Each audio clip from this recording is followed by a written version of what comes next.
Good morning, everyone, and welcome. I'm delighted to have you here today. Today, I will be discussing quality control procedures in capsules manufacturing and packaging. The presentation is titled, Quality Control Procedures in Capsules Manufacturing and Packaging, by Dr. S.K. Singh, Ph.D. We'll explore the key steps involved in ensuring the highest quality standards in capsule production and packaging. So, let's get started and dive into the essentials of quality control in this important field. Let's talk about the main objective of quality control.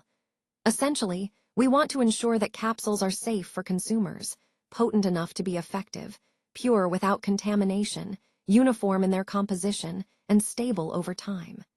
By doing this, we can guarantee that each capsule meets the necessary standards and performs as expected. Another critical aspect is detecting and correcting deviations early in the manufacturing process. Catching issues early helps us maintain quality and avoid larger problems down the line, saving time and resources. Now, when it comes to regulatory guidelines, there are several key standards to keep in mind. For example, the ICH guidelines, Q7, Q8, Q9, and Q10, focus on quality management and risk assessment, which are fundamental to good manufacturing practices.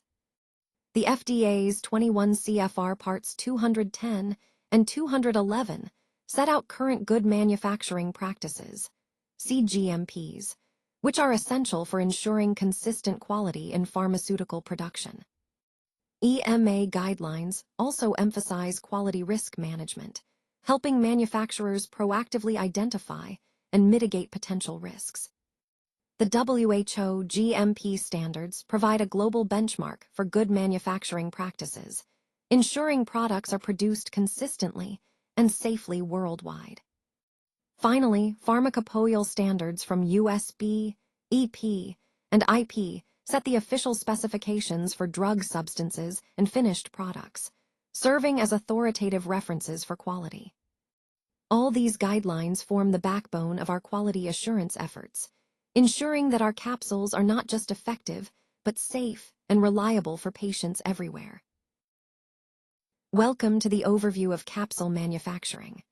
On this slide, we'll walk through the key process steps involved in producing capsules, and I'll highlight where quality control, or QC, plays a critical role throughout. We start with raw material receipt and testing. This is where we ensure all incoming ingredients meet our standards for quality and safety before moving forward. Next is weighing and dispensing, where precision is vital to maintain consistency in the final product. Then we have blending, granulation, or dry mixing, depending on the formulation. Proper mixing ensures uniform distribution of the active ingredients. Lubrication comes next, which helps the capsule filling process run smoothly by reducing friction. The capsule filling stage involves filling the capsules with powder or pellets, which requires accuracy to ensure each capsule contains the correct dose. Following that is capsule closing, sealing the capsules securely. Optional coating can be applied afterward, often to improve stability or appearance. Finally, packaging prepares the capsules for distribution. Throughout each of these steps, dedicated QC checkpoints are in place. These checkpoints are essential. They help us catch any deviations early, ensuring the final product is safe, effective, and of high quality. By integrating QC at every stage, we maintain rigorous standards and ensure that the manufacturing process consistently delivers capsules that meet both regulatory requirements and patient needs.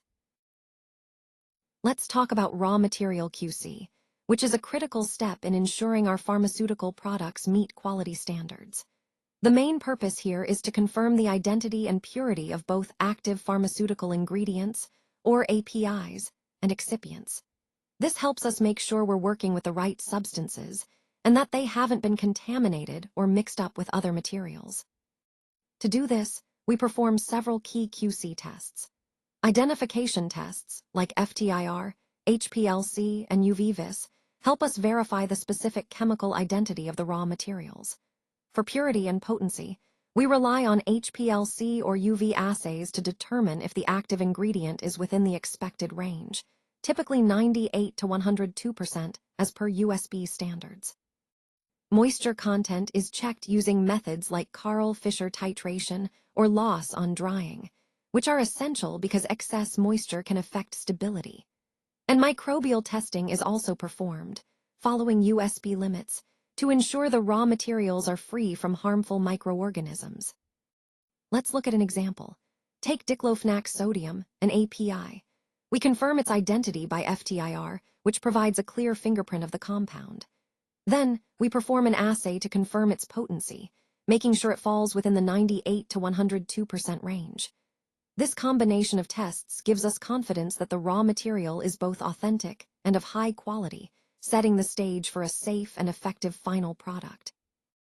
Overall, raw material QC is about catching issues early, preventing problems down the line, and ensuring our manufacturing process starts with the best possible inputs. Let's take a closer look at weighing and dispensing QC controls. First, balance calibration is crucial to ensure the accuracy of every measurement we make. Regular calibration helps us maintain confidence that our weights are precise. Next, the use of standard operating procedures, or SOPs, provides a consistent framework for performing weighing and dispensing tasks. This consistency is key to maintaining quality and reproducibility across all operations. Witnessing of critical operations is another important control. Having a supervisor or a qualified person observe these key steps adds an extra layer of oversight, helping to prevent errors and ensure compliance. Now, moving on to documentation. This is vital for traceability. Every weighing or dispensing activity should be recorded with details like the date, the operator's name, the batch number, the balance ID, and the specific formula used. For example, if we're targeting a weight of 500 grams of API with an acceptable tolerance of plus or minus 0.5%, we need to document this. This way, we can verify that the measurement stays within the specified limits, ensuring quality and consistency throughout the process.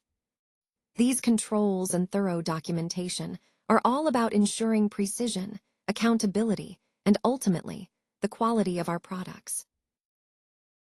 Now, let's take a closer look at blending uniformity and granulation, which are critical QC objectives in our process. The main goal here is to ensure that the API is distributed homogeneously throughout the blend, so every unit has the right dose. At the same time, we need to control the granule size to promote optimal flow during manufacturing. To achieve this, we perform specific tests. One key test is content uniformity, where we sample from multiple locations within the blender to check that the API is evenly spread. This helps us confirm that no areas are under or over-concentrated. Another important test is particle size distribution, which we analyze using sieve analysis to ensure the granules are within our desired size range for good flowability. For a practical example, when we take 10 different blend portions, we aim for a relative standard deviation, or RSD, of 6% or less. Keeping the RSD low indicates consistent blending, which is essential for product quality and uniformity. Overall, these QC objectives and tests help us maintain control over the blending process, ensuring that we deliver a consistent, high-quality product every time. Now, let's talk about lubrication and mixing quality control, or QC, and why it really matters in our process. Lubricants, like magnesium stearate, play a crucial role because they directly affect how the material flows during capsule filling, and they also influence the final fill weight of the capsules. If the lubrication isn't consistent, we might see issues with uniformity, which can impact product quality and performance. So, when we check our mixing process, there are some key points to keep in mind. First, we want to ensure even distribution of the lubricant throughout the batch. This helps maintain consistent capsule weights and ensures smooth filling. Second, we need to avoid overmixing. Overmixing can actually reduce dissolution rates, which might affect how the medication releases in the body. An example of how we apply this is through mix time validation. By validating the proper mixing time, we can prevent problems like capsule hardness or dissolution failures in the finished product. In essence, proper lubrication and mixing control are vital for ensuring the quality, efficacy, and consistency of our capsules. Now, let's take a closer look at in-process control, or IPC, which involves real-time controls during the manufacturing process. These controls are crucial because they help us monitor key parameters as the process happens. For example, we check bulk density and tapped density to understand how densely packed our powder is. Flowability is also essential, and we measure this using the angle of repose. A lower angle indicates better flow. We also monitor moisture content, since too much moisture can cause issues, and we perform weight checks before filling to ensure accuracy and consistency. The main purpose of these controls is to make sure everything remains consistent before we move to the fill stage. This helps prevent problems downstream. For instance, if the flowability passes, meaning the angle of repose is less than 35 degrees, we know the powder flows well and is suitable for filling.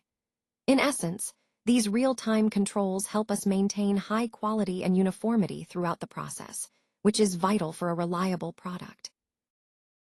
Let's talk about capsule filling QC, which is a critical part of ensuring quality in our pharmaceutical manufacturing process. When it comes to capsule filling machines, there are different types depending on the formulation we're working with. These include desater, auger, and rotary machines. Each of these has its own advantages based on the specific product and production needs. Now, moving on to QC checks, or quality control checks.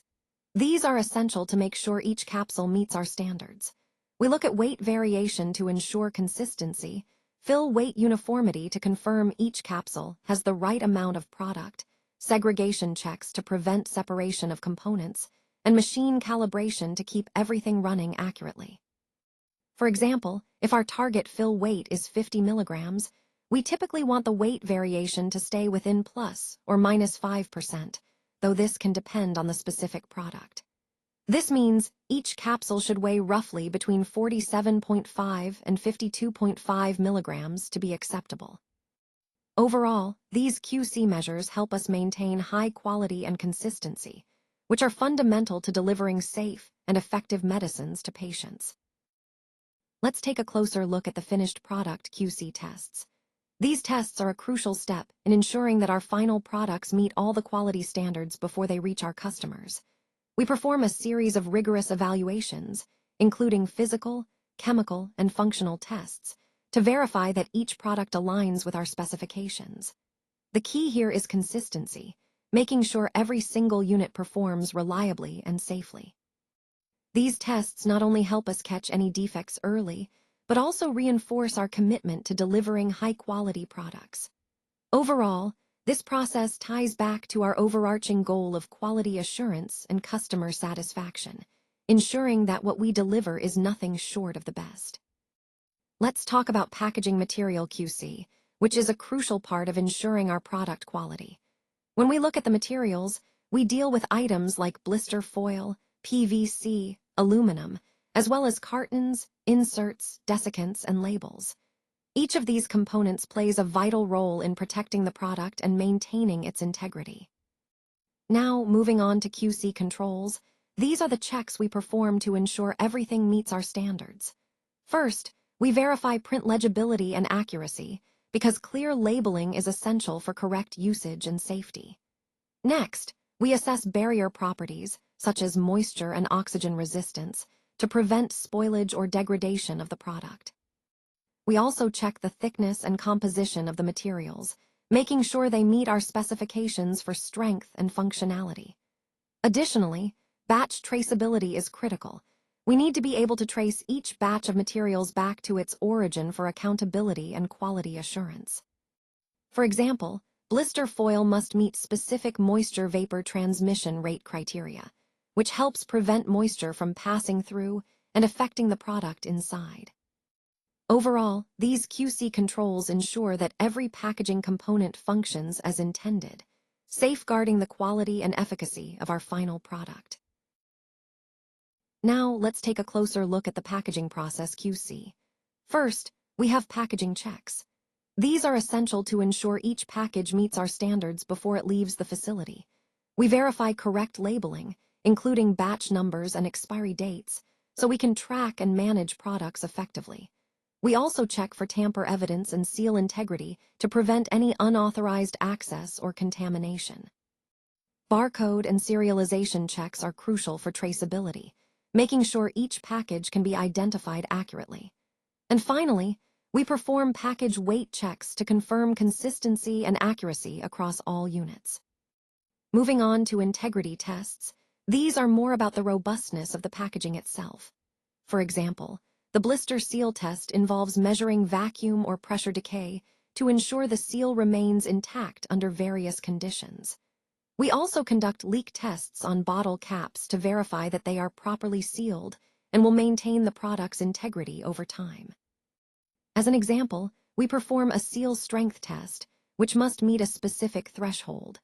This is vital to ensure moisture protection, preventing spoilage or degradation of the product. Overall, these checks and tests are all about safeguarding product quality and ensuring customer safety throughout the packaging process. Let's take a closer look at OOS, or out of specification, and deviations, along with the CAPA process. When we talk about OOS, we're referring to test results that fall outside the acceptance criteria. This indicates that something may be off with the product or process and requires investigation. The first step in our investigation is to confirm the sampling procedure. We need to ensure that the sample was taken correctly and representatively.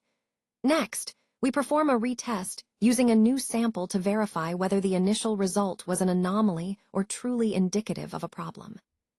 If the retest confirms the OOS result, we proceed with root cause analysis, or RCA. This is where we dig deep to understand what caused the deviation, whether it was a process issue, raw material variation, equipment malfunction, or operator error. Once we identify the root cause, we develop and implement a corrective and preventive action plan, or CAPA. This plan aims to correct the immediate issue and prevent it from happening again. As an example, suppose we encounter an OOS result in dissolution testing. We would investigate potential causes like granulation or lubrication problems. Based on our findings, we might need to adjust the process parameters and retrain staff to ensure consistent quality going forward. Overall, this structured approach helps us maintain control over quality and ensures compliance with regulatory standards. Let's talk about documentation and records management and why it's so critical in our operations. First, having proper documentation provides legal proof of quality and compliance. This means that if we're ever audited or inspected, we have the necessary records to demonstrate that we meet all regulatory requirements. Transparency is key here, as clear and complete records make audits smoother and help us stay accountable. Now, when we think about the key documents involved, there are several essential ones. Standard operating procedures and work instructions guide our processes and ensure consistency. Batch production records document each manufacturing run, serving as a detailed history. Quality control test logs and certificates of analysis verify the quality of our products. Stability records track how products hold up over time, and calibration and maintenance logs ensure our equipment stays accurate and reliable. It's also important to understand the regulatory expectations around these records. They must be legible, traceable, and accurate. Plus, we need to retain them according to guidelines, which means proper storage and timely retrieval. Keeping these records well managed isn't just about compliance. It supports our overall quality system and helps us build trust with regulators and customers alike. Let's take a closer look at some of the best practices in quality control. First, regular calibration and validation are critical to ensure that our testing equipment and processes remain accurate and reliable over time. This helps us maintain consistent quality standards. Next, adopting a risk-based approach, as outlined in ICH Q9, allows us to focus our resources and efforts on the areas that pose the highest potential impact on product quality. This proactive mindset helps us identify and mitigate risks early on.